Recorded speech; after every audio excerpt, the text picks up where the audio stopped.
séptima, y esa es la que se desea eliminar. Las reactancias inductiva y capacitiva son iguales, entonces por esto se anulan, como lo que pasaba en lo de los transformadores.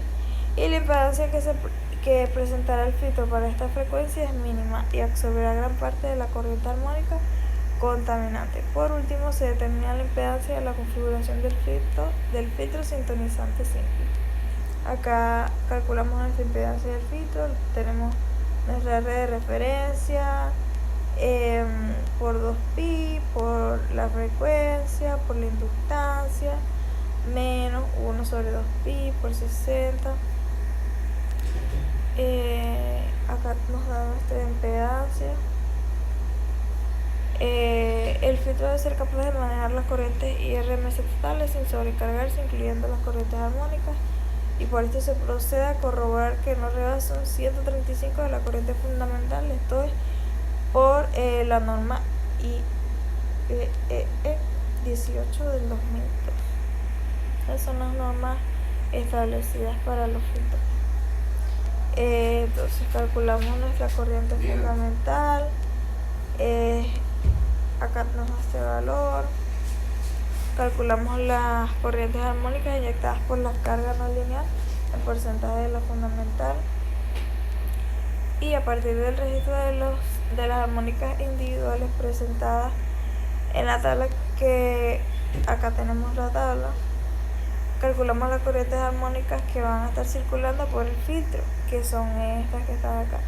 Acá tenemos la corriente para la armónica 5, la corriente para la armónica 7, la corriente para la armónica 11 y la corriente para la armónica 3. Acá sustituimos nuestros valores y nos van a dar las corrientes. Entonces la corriente total que pasa por el filtro va a ser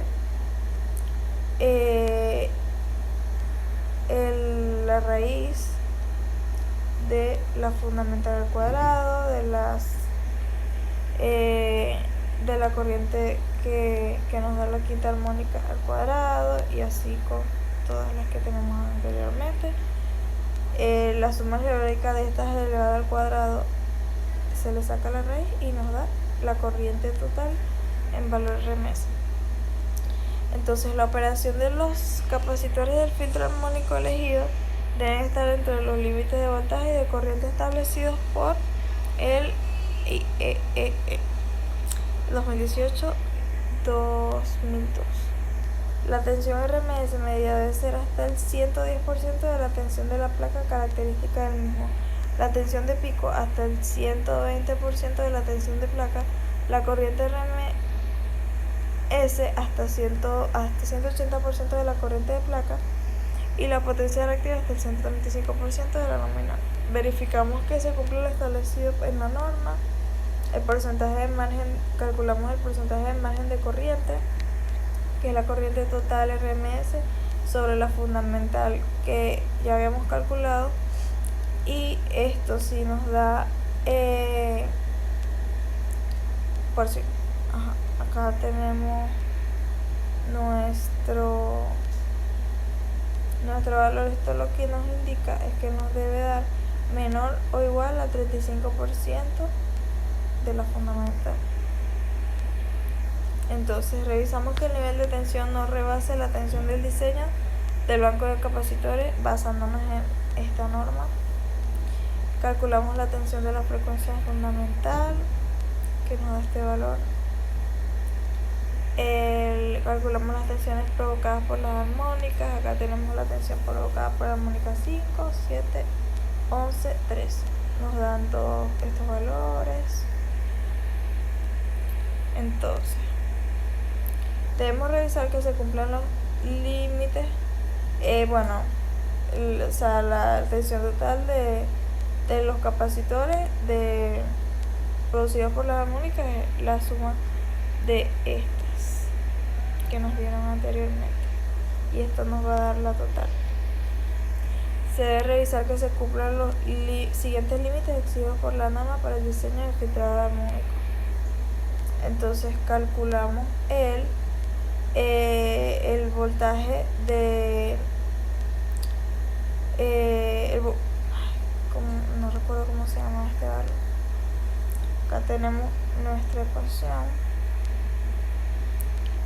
y acá nos da el voltaje, es el voltaje pico total, y aquí es el voltaje pico del sistema. Acá nos da el voltaje pico.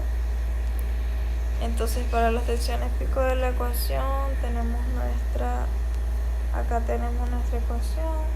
Lo que estamos acá verificando, lo que nos indican las normas, que no rebasen los porcentajes establecidos. Acá tenemos el porcentaje del margen del voltaje. Entonces el margen del voltaje pico se mantiene dentro de los límites permitidos por la norma y se procede a evaluar los voltajes RMS. Se procede a lo mismo con otras ecuaciones. Acá obtuvimos el valor total de RMS, acá está nuestro valor, y de las tensiones RMS, el margen de voltaje, acá tenemos la ecuación y nos da este valor, el porcentaje del margen de voltaje. Si el sistema cumple con lo establecido en la norma, ya que es mayor a 110%. A continuación se procedió a calcular la capacidad máxima en potencia reactiva que puede soportar el filtro. La capacidad recalculada por fase la hayamos utilizando la ecuación 34. Tenemos que la reactancia, la potencia reactiva recalculada, acá tenemos la ecuación y esto nos da el valor de la potencia reactiva recalculada. Se calcula la capacidad total del filtro, que nos da este valor, y se evalúa el margen de la capacidad del filtro, que nos da este valor. Y básicamente eso es todo. Gracias.